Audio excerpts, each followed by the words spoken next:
আজকে হকার উচ্ছেদ নিয়ে কিছু গুরুত্বপূর্ণ কথা বলতে চাই। সরকারি জায়গা যদি হকার রূপ পেতে পারে তাহলে আমরা কেন পাবো না?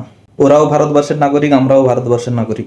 এতদিন হকার ব্যবসা করার পর যদি ওরা বলে যে রেল লাইনে মাথা দিতে যাবে, দিয়ে ওদের অধিকার বুঝে নেবে, তাহলে আমরা কেন পাবো না?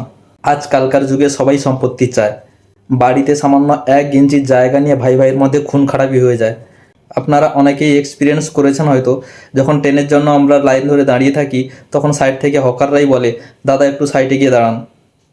মানে যেই রেলের জন্য আমরা ওয়েট করছি সেখানে আমাদের চেয়ে ওদের অধিকার বেশি। ওরাই বলবে তোমরা একটু সাইডে সাইডে গিয়ে দাঁড়াও। তখন সেই হকারটার কথা শুনে কেমন লাগে যে আপনি সরকারি জায়গায় দাঁড়িয়ে আছেন আর ও সরকারি জায়গায় ব্যবসা করছে, আপনাকে সরে যেতে বলছে আপনাকে, তখন আপনার কেমন লাগে? এই হকার উচ্ছেদ নিয়ে আমি তো মন থেকে খুব স্যাটিসফাই, খুব খুশি। ভবিষ্যতে চাইবো যেন এইরকম রেল স্টেশনগুলো পরিষ্কার পরিচ্ছন্ন রাখা হয়। জয় হিন্দ, জয় ভারত।